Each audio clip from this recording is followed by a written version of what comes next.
welcome to another episode of Money for Nothing, the podcast about music and capitalism and war and more war. We are pretty bummed today because of basically everything that's going on in the world. And we decided to do this episode called, originally slated to be called Bad Times, Good Punk, but actually it's more like Bad Times, Good Political Music, which doesn't really come have off the same ring. They have the same ring, doesn't really come off the tongue. But yeah, you know what we mean, like rock and roll, punk, hip hop, grunge. You know, they all seem to come after or out of periods of various sort of social Or and political. Allegedly, of social or political upheaval. That's like the narrative that could be defined as like bad times.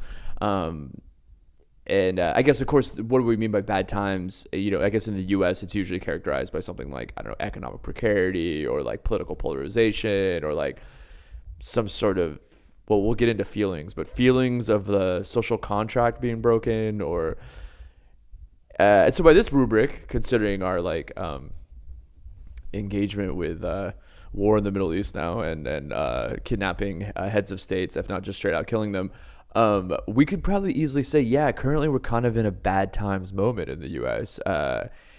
But something you said also you wrote in the show notes, Sam, that it is so important though to kind of like differentiate between like our what bad times means for like an American and like what it could mean for, say, like, I don't know, in Jamaica in the late 70s and early 80s when there was like massive political upheaval and like 800 roving political gangs and like 800 murders in the city capital and stuff like that. I mean, obviously, like we're acknowledging the privilege of being American, but as we were just discussing before we started recording, like it's pretty much becoming like you're saying we love American music, and it's like kind of a bummer to be, I mean, more of a bummer than usual to be American, I guess. It's kind of like it's just like embarrassing kind of.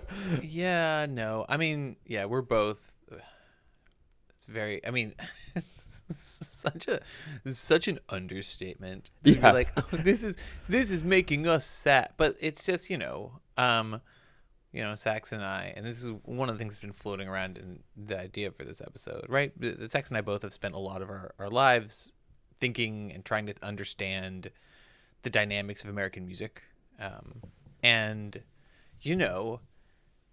at its best, you feel like the story of American music in so many ways is kind of it's like a story of silver linings sometimes, right? It's like a story of silver linings and the promise of a better future. It's like, I mean, especially the history of black music in this country, but history of country music, all kind, that terrible things can happen, and that as a result of the human and individual human ability and like community's ability to make art in and against and through it, there has been this creation of kind of transcendent visions of freedom, of community, of individual expression, which are always also then laced with some of the negative stuff.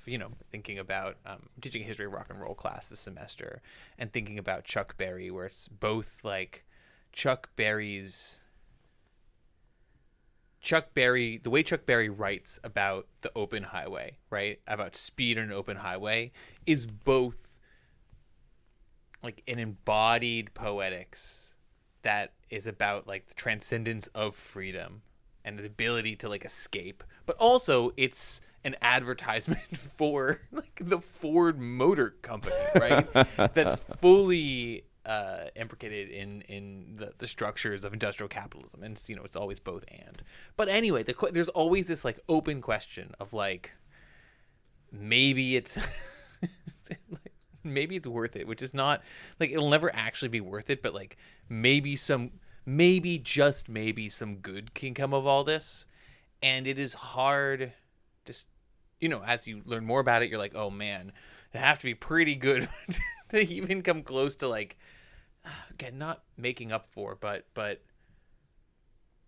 to have a meaningful other side of the horrors of what America has done in the world and what America has done to American citizens. But at its best days, like, good music can let you see what that future could be. And it is tougher to feel like that grand gamble with history is worthwhile lately. Yeah, well, really, really well put. Actually, it's really well put. Yeah, I mean, so we're kind of to reiterate, I guess, for this episode, we're thinking about, I guess, can good protest political music, or even like directly, and we'll get into this, come out of these bad times. And of course, I mean, like, I think it seems like political music, the way that we're defining it, I think for this episode, can kind of take the forms in many different ways. Like, you kind of have like the more direct protest music, like specifically addressing a moment or event and like so on, speaking out against it and whatnot. But there's something which we'll get into, Sam's favorite, it's not my favorite, but I do use it a lot. He's going to write a book called Structures of Feeling. But there could be a more broader channeling of, I guess, like the political dynamics of a moment or a period of time that may kind of react, or without kind of directly referencing, or just sort of like create a maybe on a deeper level, like music that kind of develops a certain, like you're saying, structures of feeling that kind of reflect the mood of the time. I know, Sam, do you want to take it from here? But like, I think the thing I'm trying to do is differentiate between the sort of like direct, like, fuck ICE protest music, and versus like something that's like a little bit more like a Bad Bunny like halftime show. Yeah. I think that's a nice dichotomy. I mean, I guess another way to put it is like that the question that we're chewing on here, right, is what is music's relationship to the times in which it's made? Yeah. And how can we think about the different ways that music can relate to the time in which it's made? And if we say that music can relate in different ways to the times in which it's made, can we point to certain musical traditions or moments that answer their time? I think you get into like subjectivity, but like that answer their times in effective ways that seem meaningfully connected to their moment, in ways that aren't just all art is connected to the moment, but that interrogate it or complicate it in some way that maybe is closer to politics. And what I think that lets you do is like, yeah, sure, Phil Oakes, who's my favorite 60s folky singer. Wow. Okay. Phil Oakes, like, I'm not marching anymore, is, I think it's a great song. But that's like very, very Rage Against the Machine. It's like a very direct vision of politics. Mm-hmm. And then there's there's scene politics, which we've also talked about. Like, we had did we even ever do these episodes? We had this long running debate like 3 years ago, or not even debate, like discussion about Rage Against the Machine versus Fugazi as these like two central political acts that just engaged in politics in totally different ways. But there's also the like, disco was political as well in a very different way. And just thinking through those different ways of how music can be political or maybe apolitical, and then how it can relate to like actual activity, and then how that it relates to its time, which is all like super duper abstract. So we're gonna try to like dig in different moments, but it's kind of like the general playing field. I think that like if we're thinking seriously from a materialist vision of cultural history, these are important questions to be asking, right? Like, how do things relate, and are there differences that make a difference in how music can relate to the forces of production, the structures of capitalism, and the politics, the symbolic and legislative politics of its time. Yeah, so I guess like one thing I should probably also mention is that this episode will probably be a little bit American centric, I would say, like, because we're kind of framing this around like the bad times and like within like the history of like American music and culture, which obviously like in the last like 100 years and very much perhaps is waning right now, but has had kind of an outsized influence on like at least like the so-called quote unquote Western world, I'd say, when it comes to like music and culture. Yeah, that's a good description. Yes, yeah, it's yeah. what we know best, and if we're gonna try to it's also what we know, right? Yeah, and I honestly, like, I would love to have people on who knew more about, say, like whatever protest music is going on in, I don't know, China or Russia or someplace like that, but political music or whatever. But I guess, and this also, I guess, probably will not include too much discussion around like whatever like right wing MAGA country song hit is happening right now. Well, though I do think though conservative music is real, and like should be taken seriously. Though I'm not clear if nearly like an oppositional vision of country music, that the current crop of right-wing country music is actually like capturing, like Morgan Wallen, who is ostensibly apolitical, Yeah. is, I would say, like much more of an effective conservative political country star than Jason Aldean. Yeah, actually, it's weird. If you talk about like structures of feeling, it does feel like he kind of captures this like sort of mood of like a sort of idyllic like rural America, even if it means like your girlfriend left you and you're just getting drunk on whiskey. But like, I don't know. Yeah. Anyways. Plus, he's just asking questions. He's just asking questions. He's just asking questions. He's just asking questions. Man, also you mentioning Rage Against the Machine. I'm like, damn. That would be just nice to have right now, so, like a band like that right now. Especially when they had riffs. That's the thing about Tom Morello. Morello. Riffs, is like, look, dude, I appreciate Woody Guthrie as much as the next like guy, but I really would like for all of your like one man acoustic stuff, if you could write a few more riffs, like that would actually like help us. Like, please. No, I mean exactly. Mr. Morello, I mean, like, we need your riffs in this moment more than ever. Yeah, yeah, exactly. I mean, my favorite thing about Rage Against the Machine is that they were from like a suburb of Orange County that is like the same, oftentimes like the top one of the safest cities in the U.S. But that's neither here nor there. They made good music. It's a funny kind of like counter irony. So anyway, so I digress a bit. But to move on, like I think maybe a good place to start is I think with history. And I think maybe unpacking like moments in like, I guess probably like roughly like the last 100 years or like the history of like contemporary pop music or however you want to frame it, in which like there's at least a narrative around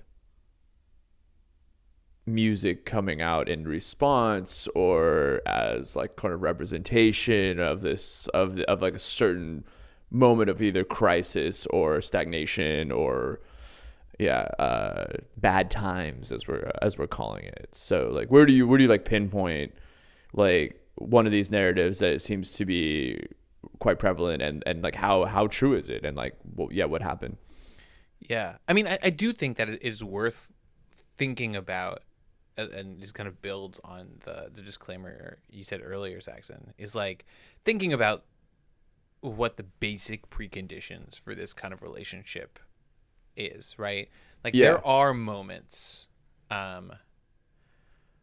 where civil society, in order for music to function, and that's not true, there's absolutely music in truly war-torn places, but like in order for music to function, and like music's a hard little fragile thing to foster a lot of the time, right? Like it does better if it's not being crushed. It will survive in the cracks, but if it could have a field, it's better for the music ecosystem. And certainly like there's a certain level of like freedom of expression and like, places to express it and safety and like and clearly there are counterexamples, right? Like the emergence of male-led Tuareg music during the civil wars and dislocations of like the 80s and 90s.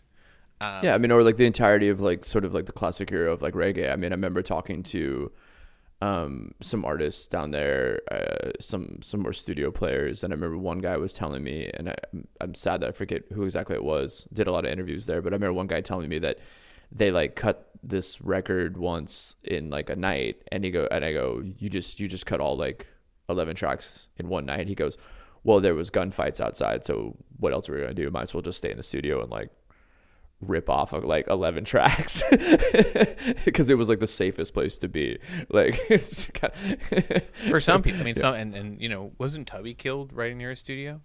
Yeah, right. True. Right. No, there was always that. But like just to sort of like reflect on like the fact that like yeah, there's always like, music being made in like social and political upheaval and war and whatnot. But like it does thrive in yeah, places of versus like peace, again, economic stability. peace, economic stability, or even like it can get bad enough that making music becomes nearly impossible. Sure. Like for example, my the example I think about a lot is like pop music in Angola, right? And I could be wrong, but I did some work in the area, in the area, not me personally in the area, but on the area with people who were from there. And it does seem like there's incredible Angolan music from the 70s. Incredible. And then there's incredible Angolan music in the late 90s.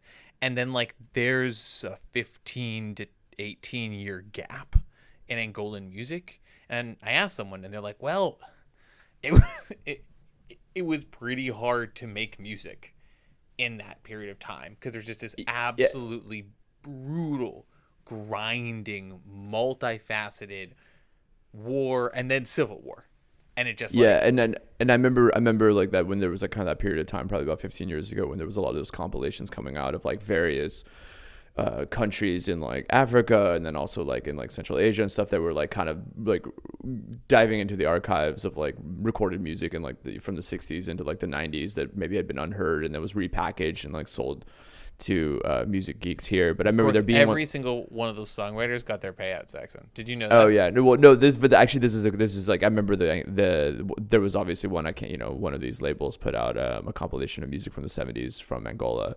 And I mean, just like absolutely like ripping tracks. And then every time I would try to, this is when I was working at Afropop, every time I would try to like find any kind of biography about any of these artists, it just ran into like an immediate dead end. And I think I even reached out to the label, if I remember correctly. And like a lot of them were like, oh, they like died in the Civil War. And it was just like, geez, like all these incredible musicians writing these incredible songs who basically just like, we went to war and died. And then there was just basically like, I guess a creative gap and yeah, or a gap of recorded music, right? There's a huge difference between that's true, music as recorded and music as performed and played as part of people's lives. Okay, so all of that is to say that like there are clearly like extremes beyond which the amount of musical we're like the ability to make for a society to stay social structures stay coherent enough where music making it can become really difficult, not impossible, become really difficult. But there is also, I think what we're trying to get at here is there is a there, right? Where like when you have pressure put on a music making society in specific ways, there can be this artistic reaction.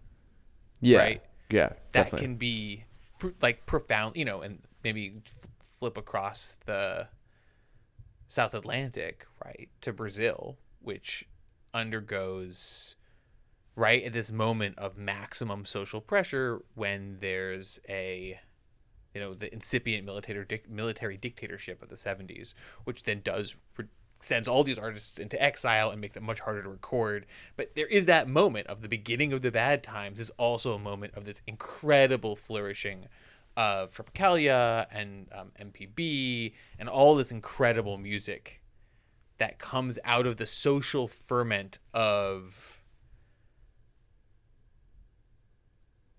different elements of society colliding, right? And that energy seems to add something. And I mean, there's also the fact that it could be like a cathartic like expression of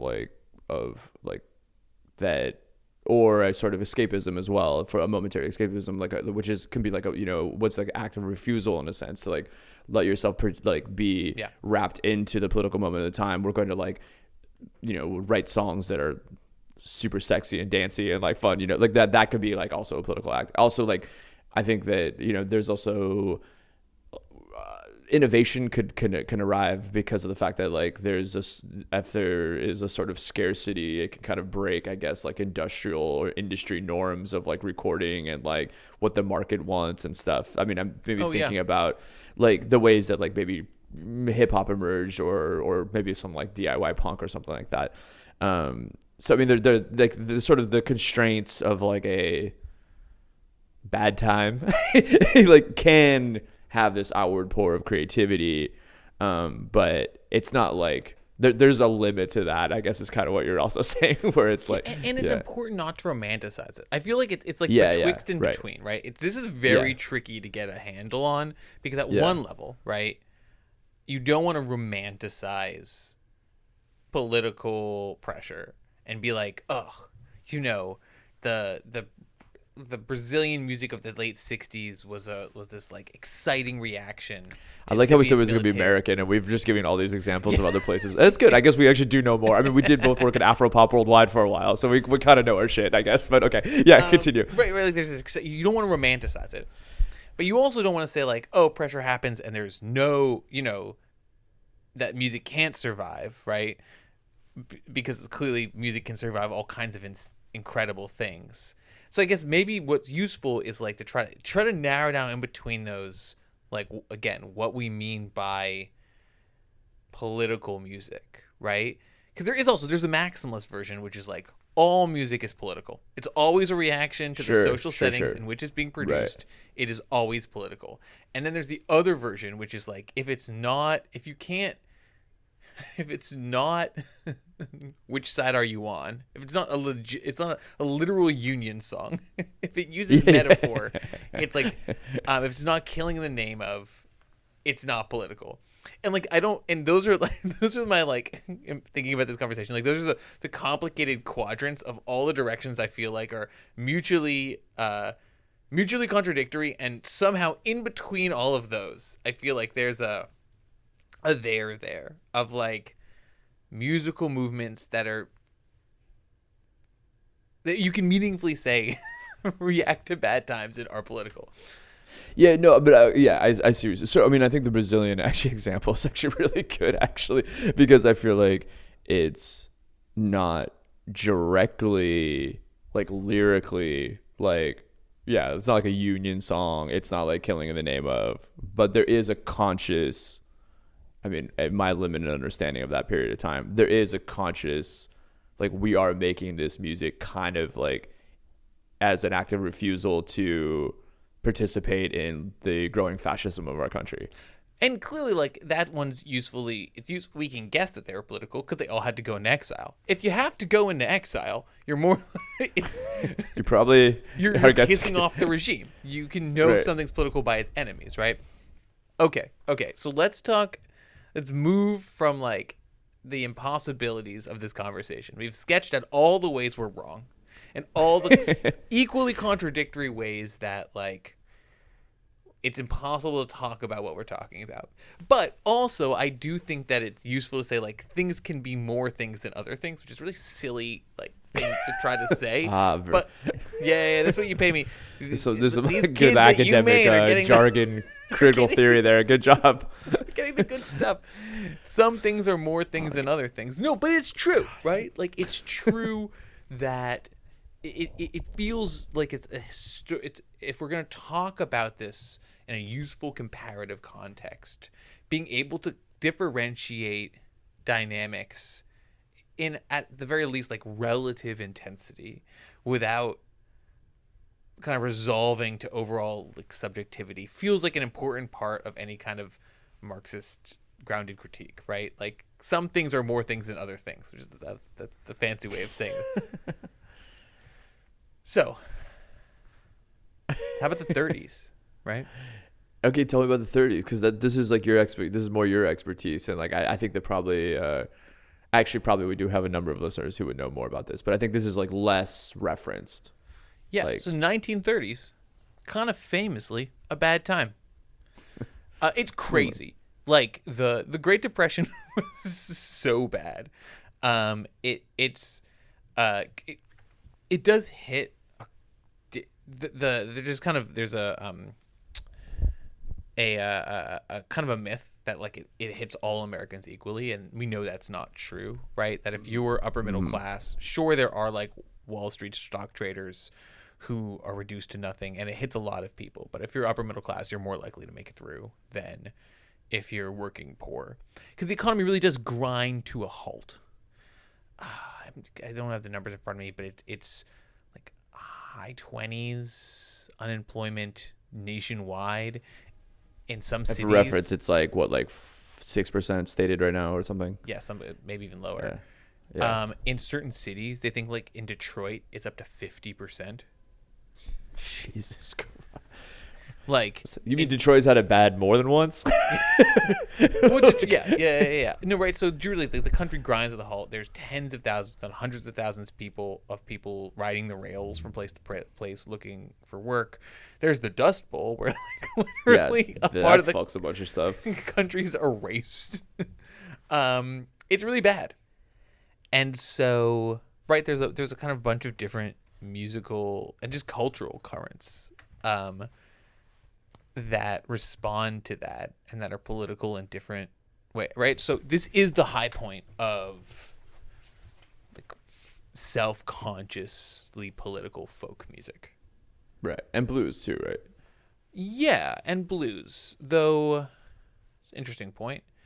Yeah, the blues is really the high point of recorded blues. Recorded, yes, is like mid-20s right. to mid-30s. In terms of the high recorded country blues, right? Acoustic blues. And it's people are reacting to these disasters, though like the Mississippi Delta is its own disaster that like doesn't line up chronologically. Like Black life in the Mississippi Delta, while incredibly potent, is also like under incredible pressure for a really long time. That doesn't line up necessarily directly with the Great Depression. Actually, don't know that much about the Depression of the Delta. That's an interesting question. So you get like straight like Woody Guthrie, This Machine Kills Fascists. You've got an active kind of like intelligentsia looking for this is like Spanish Civil War songs. There's a whole like active culture and cultivation of intentionally political music that's also like fascinatingly multicultural, right? Like this is the moment of like the international socialism as like very hip things, and so there's an attempt to like engage in cross-cultural folk musics as a way of like, in some ways that's interesting because it seems like it would just be like, oh, we're just writing about this explicit political context, but it has this broader cultural movement around it. There's scholar Michael Denning has a wonderful book about it called the Cultural Front, about just this whole like set of proletariat oriented cultural production, some of which is very intentionally political and some of which is just like catching the overall vibe of the moment. Like Woody Guthrie's put on the radio because people want to listen to him, right, not necessarily just because of a political project. Right. And at the same time, and maybe this gets to the trickiness, the slipperiness of this is also the era of big band jazz. This is like the high point of, like, I know the 20s is the jazz age, but in terms of like mature jazz that we think of, the jazz that anyone really, besides like a handful of Bix Beiderbecke freaks, like really engage with, it's in the 20s, late 20s. Sorry, it's in the 30s. It's like late 20s into, and Louis Armstrong, Avi, late 20s into the 30s. So Duke Ellington, Count Basie, these are like the big famous swing big band ensembles. A lot of that's 30s.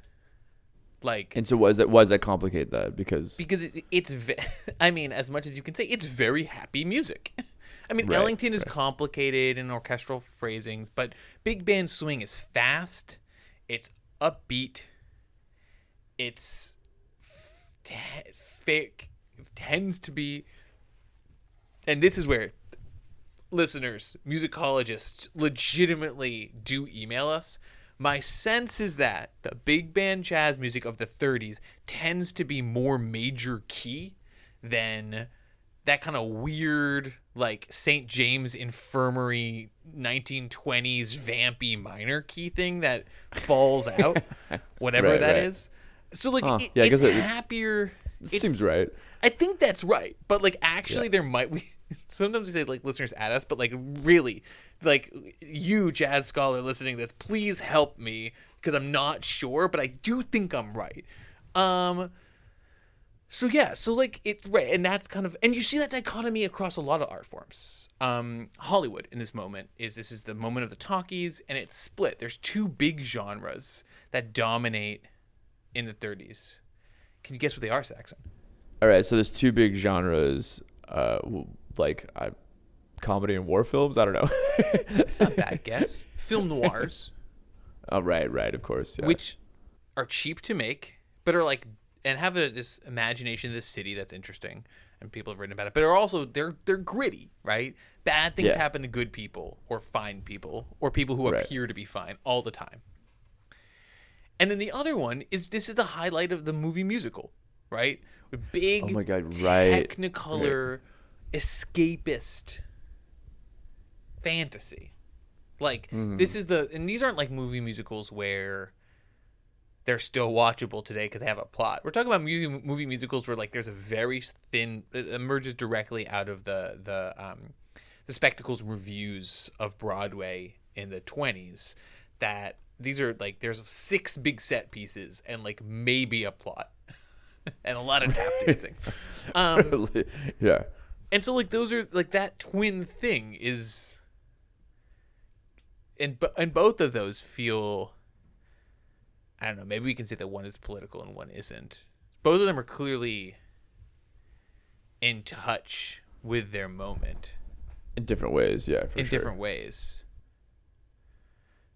Though, in a weird way, like, and musically speaking, you know, the Socialist International in the United States has like a mixed record of producing great pop music. Like, there's a couple good songs. There's This Land Is Your Land, but like, it hasn't really produced a banger since This Land Is Your Land. We're a big band, but jazz is a vital tradition. Right.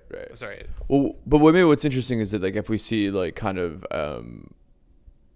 what happens maybe in the civil rights era and how there is like this sort of folk revival that is very much, do you think, like taking from this more direct sort of this machine kills fascists, like Woody Guthrie style, like protest, although like Bob Dylan obviously gets complicated with his like weird, like whatever free verse, like abstract poetry.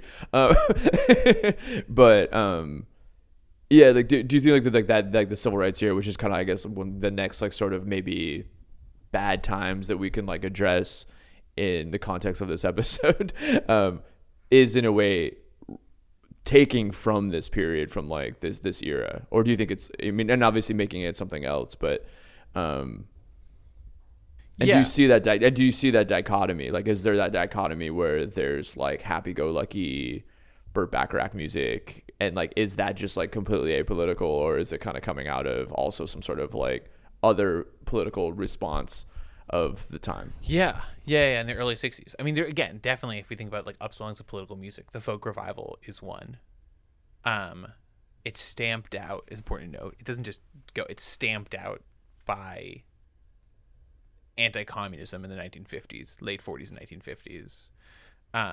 And I mean, one, thinking about larger cultural structures, like the extent, the damage to this infrastructure of leftist life that anti-communism does is really, it's pretty remarkable, right? That, you know, some of this is gonna attenuate as various groups moved out of the cities and like into the to the suburbs probably, but there were socialist summer camps and socialist reading groups and socialist newspapers and socialist soccer teams and socialist baseball clubs and socialist drinking societies and like people voting like communism and like, well, people voting communism, but also just like there was a lot of people who were like, oh, I'm not really a socialist, but like they had the good sandwiches at the socialist club, and so there's this broader orbit. Socialism, good sandwiches.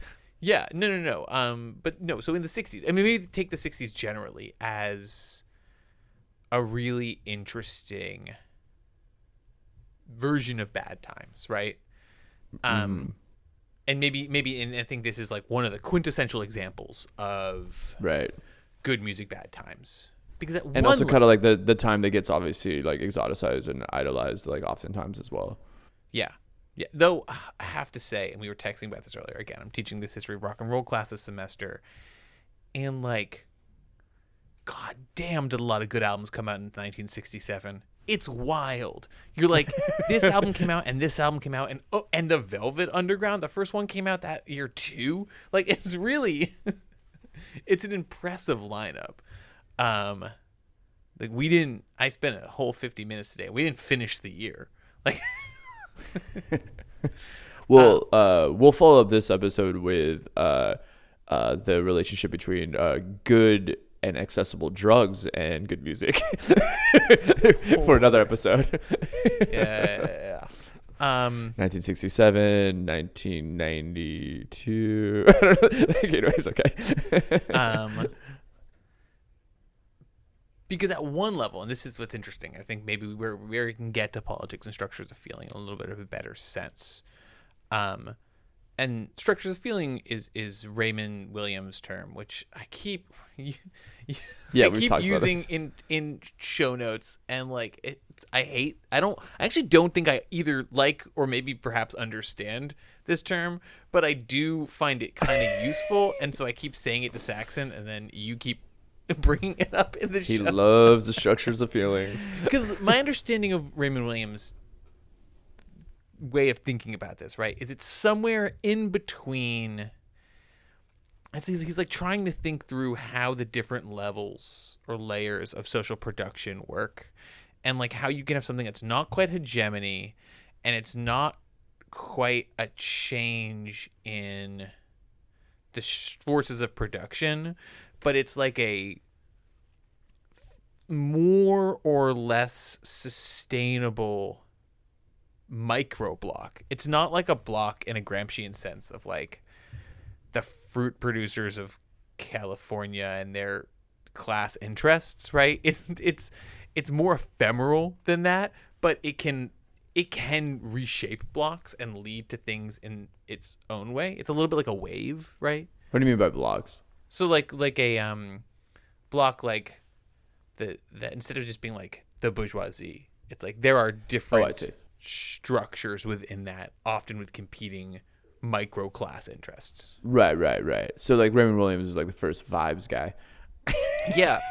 He's like, there can be vibes, and those vibes can change structures of production if they're an intense enough vibe. Like, or like, what is a vibe? Like, no, right. No, I think this is actually good when we kind of like go into the '60s, and then I think that everything kind of comes out like maybe like after the '60s, maybe like begins. I think even bringing it up to more of a contemporary moment, which we can hold off on for now. But I think that it does kind of help, because I think that like you do see a sort of blend, I think, in the sort of '60s of this sort of like direct protest music, but then this sort of like maybe there's like a mood coming out of the music that is like less like directly, maybe kind of in this Brazilian sense that we were like talking about. But it still is also like overtly political, like whether it's like folk music or like I'm Black and Proud, or like I'm thinking of like some some of the like Black female singers who are coming out, like Simone, so I mean like it is kind of like this sort of like blend of the two that does seem like rooted in some ways at least, like coming out of like this sort of the Great Depression in a sense, and the music that was going on at that time. Yeah. And the other thing is, once it's crystallized, it can be drawn on in later moments of history, I think is the other which thing. is really interesting. I think when we like as we go on in this episode, I think is like a good thing that's a really great point. Yeah, for sure. Especially within the kind of the shift, the changed memory. I mean, this is always true. We're always grabbing on to previous imaginations of society, to previous moments in history as the kind of like the elements that we can use to build an understanding of the present and an imagination of the future. But I do think that there's something distinctive of like a moment can happen. That moment can contain possibilities that don't actually get realized, but its imaginations of the future are part of the moment, right? Each moment Yeah, contains multiple temporalities, including ones that didn't happen, and that if they're caught and captured, and especially given recorded sound, are like in album form, can then move through time in different ways. Yeah, this is kind of like touching on like Derrida's like hauntology idea, and then this the thing that like actually Mark Fisher kind of really like ran with, and a more kind of darker Mark Fisher sex. darker direction. But yeah, just this idea that like, I mean, for Derrida, he was specifically responding to like communism, if I understand it correctly, and like the sort of like the fall of the Soviet Union, and being like, okay, we now have like no example of, and like the utopic potentials of like communism are like finished, but like there's still like the ideas are still there, and like the possibilities are still there, even if it like hasn't come to fruition, and that will like haunt capitalism or whatever. And so I mean, like Fisher obviously like took that into kind of a more of a cultural, and when it comes to like music and like these sort of expressions that are in music and culture, and then also kind of made it a little darker. But yeah, like I think that's, and I think that it's interesting. So like if we kind of like in American music kind of move forward into maybe like 80s punk and then into like grunge, I feel like you're starting to get like a movement. Like you have like the first initial wave of like punk, which is very much like very like overtly political, like Black Flag, like Minor Threat and all that. But it feels like as punk develops into like kind of post-punk, and then as you get into like grunge, you start getting into this more like this mood, I feel like this like mood of a sort of post-industrial, like neoliberal stagnation of culture. Well, yeah. I mean, and I think that's one of the really interesting things, just to like tie a bow on the 60s, which is like political music in the 60s, much belabored, deeply complicated, whether that's psychedelic rock and the drug experience counterculture in San Francisco, whether that's soul music, whether that's like Dylan's Poetics of the South, right? There's tons. We don't waste all of our time talking about this, but I do think one of the key things that's fascinating about the 60s, right, and this is scholars like Daniel Bell write about this a lot, is like it's what's amazing is like it's bad times in some ways, but it's also this moment of unprecedented prosperity. Yeah, true. Right? Like a huge amount of like contemporary American politics is looking back to an imagined version of the 60s. American manufacturing is at the center of the world. It's already started to fracture, but the payouts, especially for unionized jobs, are incredibly high. And so there is this interesting, with the massive expansion of higher education, which then forms like the basis for a lot of the social rebellion of the 60s, whether that's the hippies or Students for a Democratic Society or the Black Panthers, right? Like those are all the expansion of the UC system. They're hiring like hundreds of historians a year. And so there is this like funny there's this funny disjunct between the perceived political and cultural stakes, which are real, and the relative economic prosperity.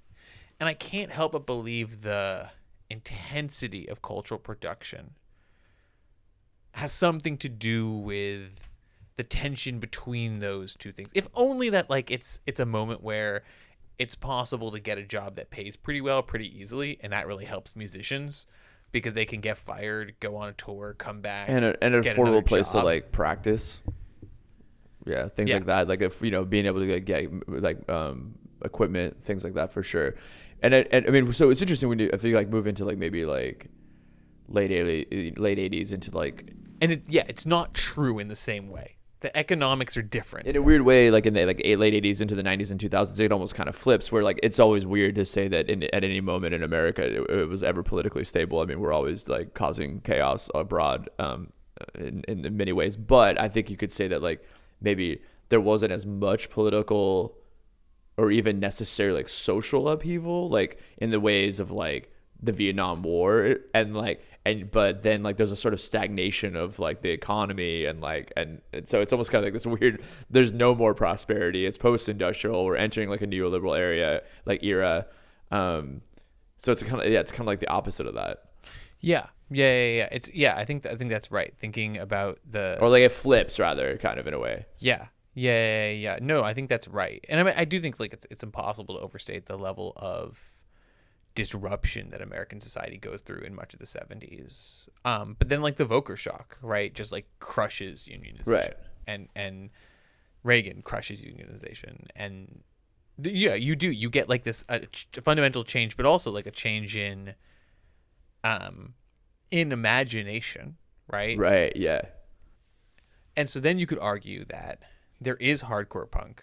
There is Public Enemy. Mm-hmm. But also there's hyper-mediated, fairly plastically by plastic I mean like embracing plasticity of like 80s pop, embracing the video, right? There is like there's a way you could read perhaps 80s pop music, much of it as an embrace of individuality at the expense of community. Yeah. Which is a move that reflects a fundamentally new imagination of American life and how it should function, right? Like, in my, in when I teach about like the classic is like the air traffic controller strike, right? And Reagan crushes it, and that begins like the end of widespread support for unionism by the federal government. But like they're asking for like real stuff, because the imagination is such that like, yeah, unions ask for big things because they're working people and they deserve like a big, maybe even increasing cut of the pie. And like 5 years later, that imagination is gone. Yeah. It's just not in the political reach. It's like it's not just out of political reach, but like the extent to which new imagination structure a belief in what's possible is huge. And you could argue, the conservatism of Prince, right? Like, oh, interesting. Right? The conservatism of hyper individualistic, hyper individual expression, which runs through the 1960s. Right. But it's not everybody getting to get, Nirvana has that song where they're making fun of in Territorial Pissings, where they do the fake beginning of the Youngblood song, but everybody get together, love one another right now. But like, it's a different moment. Like, you can laugh at a music that's everybody get together and love one another right now, but that's a vision of a loving community. And it is so far out of reach by 1991 that the only response to that early generation is ironic mockery. Excellent bow on that period, which we could also get in deeply, because there's obviously like hip hop and like all the you got like NWA and then like Queensbridge and all that stuff, and all. So there's plenty we can get into, but also once again like plenty of literature and everything on that. Let's maybe for the sake of time spend like the last like 10 15 minutes here kind of taking what you just said and applying it to 2025, because I think that it's a lot of that, and even more so maybe possibly in the sense that like the vision of what is possible feels a lot of it say the vision of what is possible, say that was expressed, like you just gave the Nirvana example of them like making fun of like the sort of young bloods, like feels extremely foreclosed. There also does seem to be a sort of like cultural stagnation. I mean, I was making the comment to you during the Super Bowl. I was like, there's probably, I'm like guesstimating 8 to 12 commercials that were either a representation of like the 60s or 70s, or even there was one of like when they did the Duncan one where it was like the 90s like Friends thing, but it was like, and then using songs from like or like basic like parodies of songs that were like from the 70s or 80s or something. And it's like, I was like, there's so much retro shit. And that's not to say that like right now there's not a really amazing, like weird, bizarre music coming out. But I do think that that sort of mood that which you described that is like 1991, like feels like even more prevalent a lot of the ways like now. Yeah, except again, like Nirvana posits many things, but like corporate magazines suck, right? Yeah. Like selling out, like there's it's an unattainable dream, but part of the critique of the 60s is that actually it was all lovey bullshit that didn't actually mount to anything, and that it's totally commodified. But like a little group, it's always been, it always will be till the end, right? Like there's this vision of like the elect of the Church of Rock, like the real living church that can like meet, like they can be meaningful and pure. And like again, also like the songs being used in like there's no, like we've abandoned worrying about selling out. There's like, that too. It's all in an attention economy. Like there is no reality outside of the sellout. Yes, and also like the economic precarity of the time. It's like, why would you ever? And I mean, there are some exceptions. I sometimes think about this myself, and how maybe I'm like an idiot for it. But like why would you ever complain about like selling out in this like current economy where it's like difficult to find a job or difficult to maintain a job like long term? Like I feel like everybody I know is getting fired or laid off. Everything's more expensive and everything. So you're like, it's like, oh, you have an opportunity to quote unquote sell out. Well, like, yeah, you need to pay rent. Where like, where maybe like that was like, there was like less pressure, whatever, 30, 40 years ago, even less, 20 years ago. I think about my rents in Portland, Oregon, but, so I mean that's also it. But I mean, I obviously like the 2000s and around the 2000 maybe like 10s into like now. I mean, obviously have like undergone like other kinds of like social change and like upheaval with like, I mean, just very broadly like the internet, platform capitalism, like the gig economy, the Great Recession. Yeah, exactly, all of this, and like not that long ago, going on 20 years though. And crazy. I think that like what's also really interesting about this time, and like I think that is that it seems to be, perhaps if you look towards certain styles of music and certain artists, there is something like going back to that, maybe like that Brazilian analogy or that Brazilian example that you gave like earlier, where there's like maybe there is like a sort of like conscious reaction to the social and political moment, but like not so overtly, and kind of more like it, but a lot, but like also I think that like there is almost zero, I feel like, and we've talked about this, other than like, I don't know, Bruce Springsteen's recent song, like there's almost like zero protest music. And it's like, that's not even necessarily a criticism, it's more like why. I'm curious as like why is like a question. And I mean, partly it feels like it's about community again, right? Is that one of the things is that to have a protest art be meaningful, you need to have a community, imagined or not imagined, right? Like you don't have to reach that community, but like imagining a community. And maybe one of the things that makes contemporary culture so difficult is that how do you imagine your YouTube viewers? How do you imagine an algorithmically structured community, right? One in which like the fundamental sinews of human interaction are outsourced to an opaque black box third party.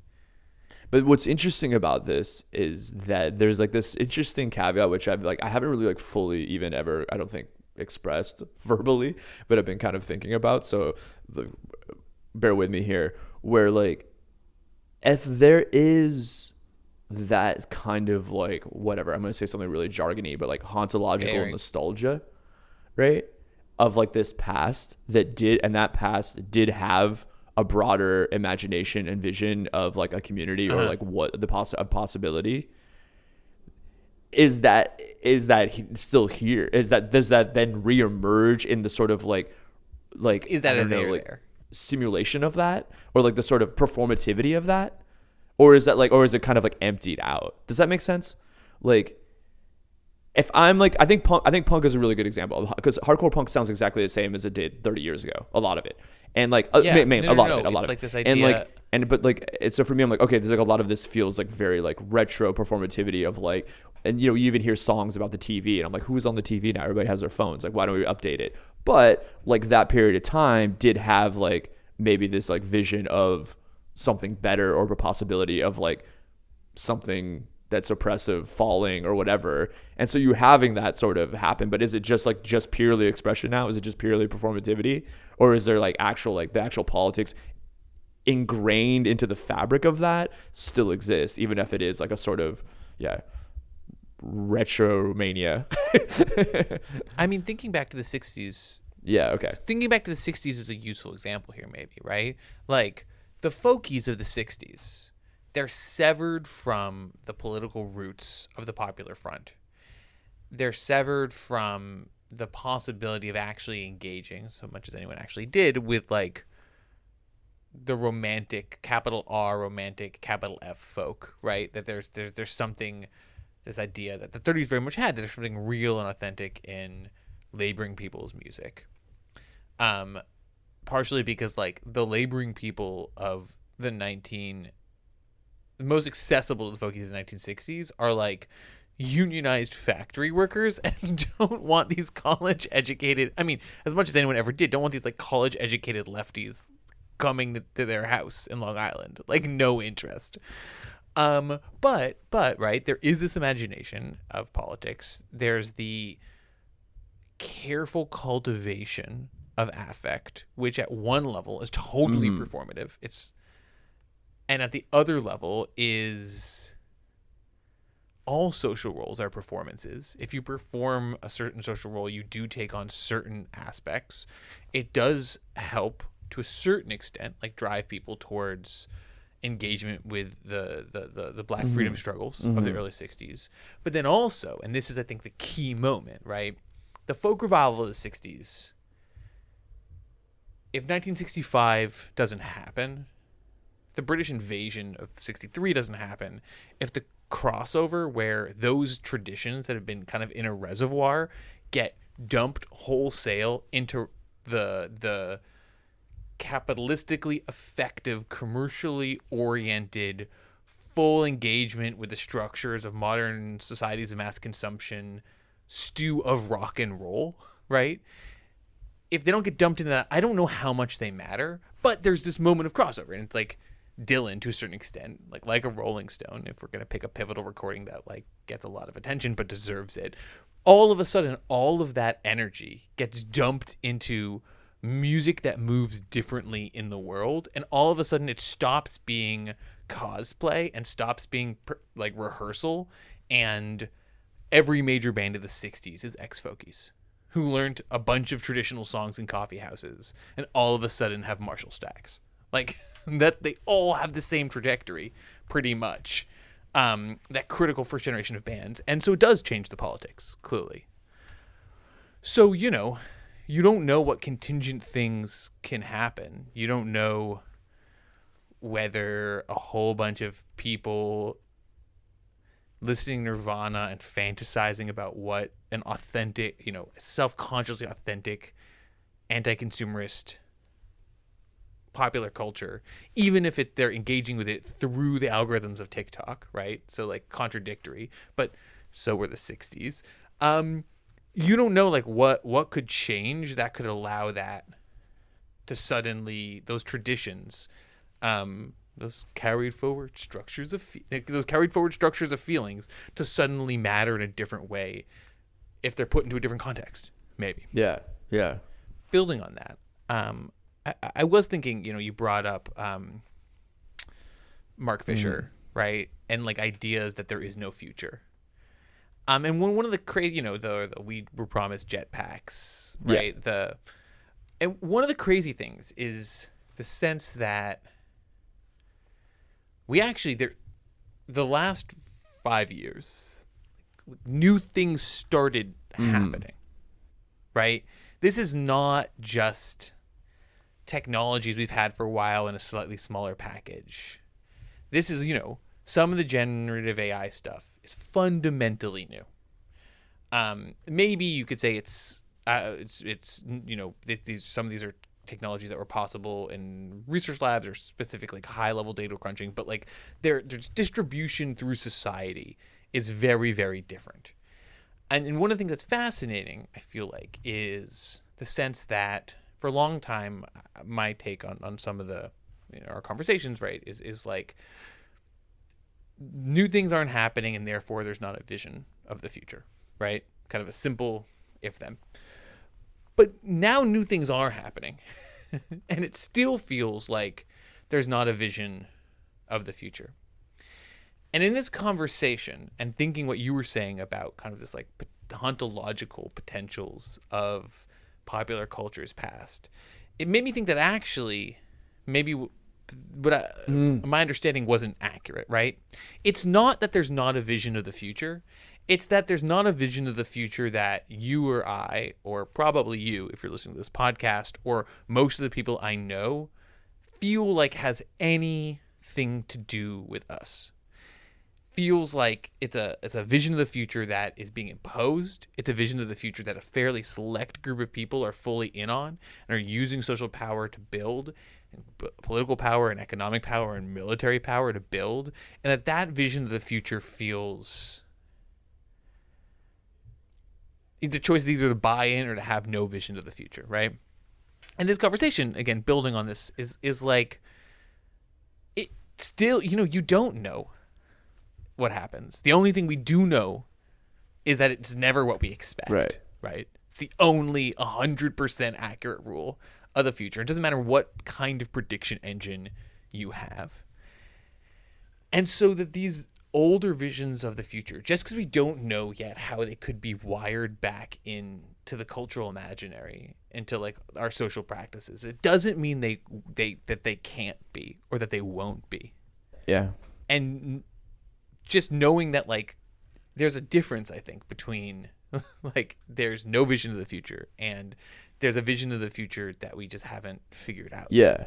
And I think that actually maybe like even to take it up to like another like level, the fact that there's even such discontents, whether like expressed emotionally on a more like subconscious level or like overtly expressed, is an expression of dissatisfaction and a desire for something better, which in it is of itself like a vision of a future in a sense. But does that make sense? Yeah. Yeah, but it does feel like there's the people shaping the future we have nothing to do with, and that is frustrating. But okay, well, maybe putting it yeah, politely. I will say I will finish by saying, hey, if I have any advice to come out of this, I'd say start your own party. Not political party, just like start your own party, like, and that creates a community, and like, yeah, maybe something comes out of it. Okay, well, I think we did our best job trying to unpack like bad times begets good punk, with like the least amount of cynicism as possible, and we appreciate you. We did pretty well. Yeah, I think so. Hang in there. And Music by Bird Language. We'll be back soon. Thanks for listening. Bye.